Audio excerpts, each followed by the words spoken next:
I just wanted to ask a question related to the Christian who asked a question before, and you mentioned that the soldiers stabbed Jesus when he was still alive before he was buried. My question is, did Jesus actually go to the cross, or was he saved from ever having any of the pain? Sister, what's your name, sister? My name is Rachel. Sister asked the question that when Jesus Christ, peace be upon him, when he was stabbed by the soldiers, she's asking, did Jesus, peace be upon him, actually go to the cross? And was he in pain, or was he safe from going to the cross? Now, both these incidences, details differ as per the Quran and the Bible. I am a student of comparative religion. I know both the versions. As per the Quran gives the reply in Surah Nisa, chapter number 4, verse number 157. It says that the Jews said in boast that we killed Jesus, the son of Mary.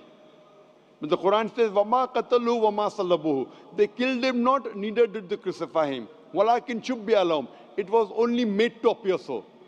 Anyone who differs is full of doubt. Zan, with only conjectures to follow. Wama qatulu yaqina, for a surety they killed him not. So according to the Quran, Surah Nisa chapter 4 verse 157, Jesus Christ, peace be upon him, was not crucified, he was not killed, it was made to appear so.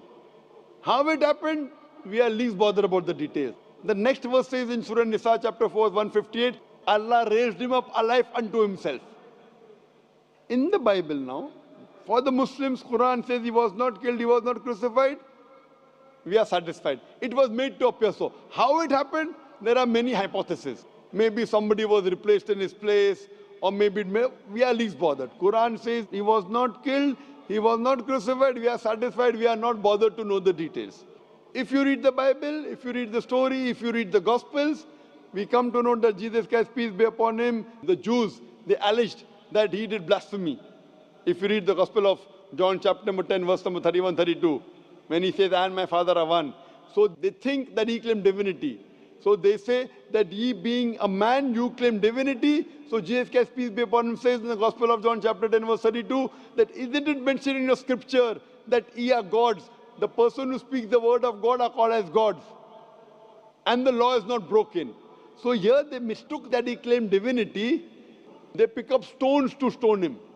So then he says, many of good works have I done. For which of the good works do you stone me? So based on this, there's a trial in Pontius Pilate. And then he's put on the cross. And at that time, the Sabbath starts on Saturday for the Jews. It was in their philosophy that a person cannot be crucified on a Saturday which starts on Friday night. So because he was crucified on Friday, put on the cross, on Friday afternoon, he was taken down from the cross early.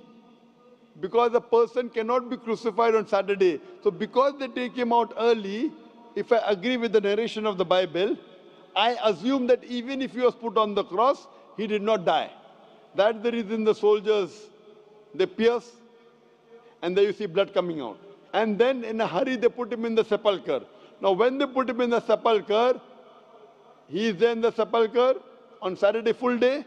Sunday morning, the stone is rolled out. When Mary Magdalene comes in front of the sepulchre, she sees that the stone is rolled out. So who moved the stone is the question. So based on the narration of the Bible, even if I agree, hypothetically what the Bible says is correct, nowhere does it say in this narration that he died. So what we come to know from this narration, if he has to fulfill the sign of Jonah, that as Jonah was 3 days and 3 nights in the belly of the fish, so shall the Son of Man be 3 days and 3 nights in the heart of the earth.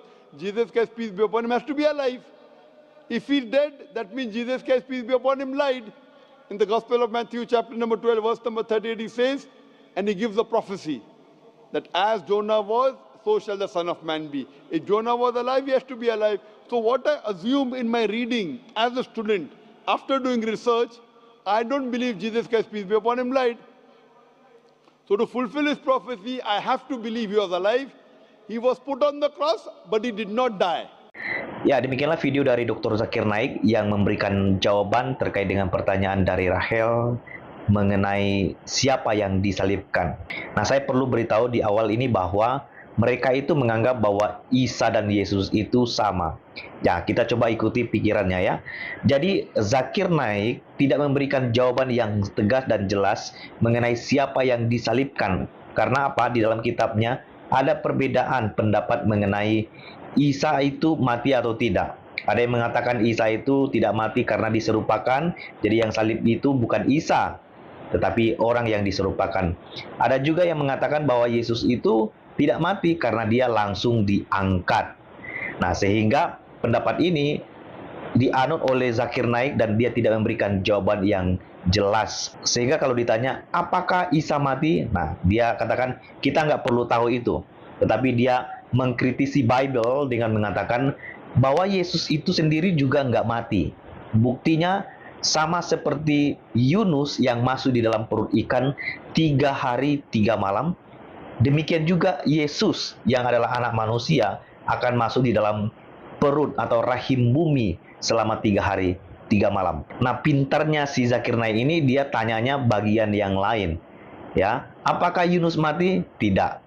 Apakah Yunus mati selama 3 hari 3 malam di perut ikan? Jawabannya tidak. Nah, karena itu sama seperti Yunus masuk dalam perut ikan, demikianlah Yesus waktu masuk di dalam rahim bumi 3 hari 3 malam, maka di situ Yesus tidak mati. Sehingga konklusinya adalah Yesus sendiri tidak mati disalib. Nah, apakah argumentasi yang disampaikan oleh Zakir Naik itu dapat diterima? Tentu tidak. Jadi mengenai Yunus yang masuk di dalam perut ikan, itu bukanlah berarti karena dia hidup, maka Yesus pun harus hidup. Tidak begitu. Itu sama logikanya begini ya, saya kaitkan dengan nubuat yang lain. Pada waktu Musa lahir, Firaun mengeluarkan perintah supaya semua anak di bawah umur 2 tahun harus ditumpas. Karena dia takut bangsa Israel itu makin lama makin banyak, sehingga dia takut kalau nanti mereka akan menguasai Mesir. Dan itulah sebabnya dia berikan perintah. Maka Musa dibuang ke air, dan yang menyelamatkan dia adalah putri Firaun itu sendiri. Nah, tipologi yang sama yang juga dialami oleh Yesus Kristus ketika dia lahir. Herodes buat perintah karena apa? Dia takut kekuasaannya diambil alih karena dia dengar hari ini telah lahir bagimu juru selamat, yaitu Kristus Tuhan di kota Daud. Dia takut kalau anak ini akan menjadi raja dan menggeser posisinya. Itulah sebabnya dia mengeluarkan perintah untuk membunuh setiap anak di bawah 2 tahun. Sehingga tipologi yang sama juga kalau kita kaitkan dengan antara Yunus dan Yesus. Pada waktu Yunus masuk dalam perut bumi, demikian Yesus masuk di dalam rahim bumi. Dan ingat baik-baik, Yesus itu tidak hanya dipaku di kayu salib, lalu mati, lalu dikuburkan, berhenti di situ. Tidak. Kekristenan kita tidak percaya hanya berhenti Yesus mati, tapi dia bangkit pada hari yang ketiga. Itulah sebabnya kita bersyukur karena dengan Kristus mati bangkit, maka kita punya satu keyakinan bahwa kita pun yang mati di dalam Tuhan akan memiliki kehidupan di dalam kekekalan.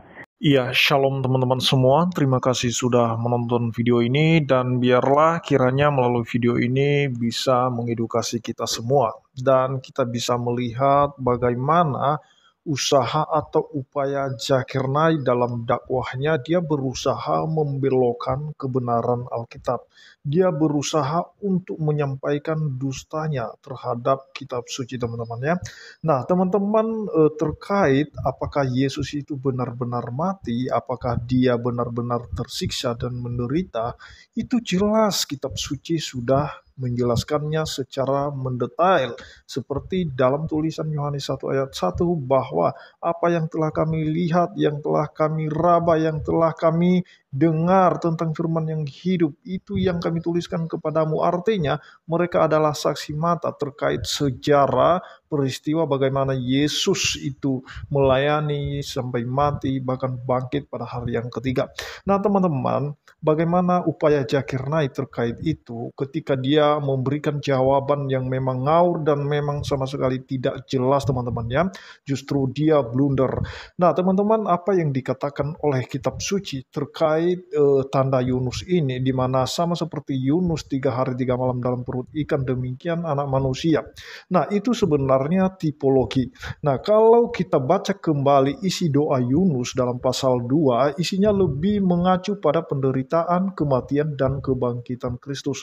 Bukan hanya mengenai pengalaman Yunus sendiri, ini adalah nubuatan mengenai apa yang akan dialami oleh Kristus. Bahkan sebelum Yesus disalib, sebelum Yesus ditangkap, dan kemudian sebelum dia mati, dia pernah menyampaikan kepada para pengikutnya pada waktu Yesus dan murid-muridnya bersama-sama di Galilea. Di dalam Matius 17 ayat 22 sampai 23. Coba nanti teman-teman baca.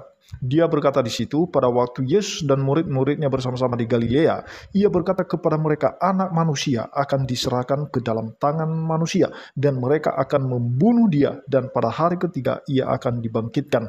Maka hati murid-muridnya itu pun sedih sekali. Nah teman-teman, perkataan Yesus ini dia berulang kali menyampaikan kepada para pengikutnya bahwa anak manusia itu harus mati, harus menderita dan bangkit pada hari yang ketiga. Dan itu setelah bangkit nanti, itu dikonfirmasi lagi oleh Kristus bahwa apa yang pernah disampaikannya terkait anak manusia diserahkan itu sudah terjadi. Masa kalian tidak mengingat bagaimana nubuatan dalam kitab Taurat Musa, kitab para nabi, kitab Mazmur, dan lain sebagainya.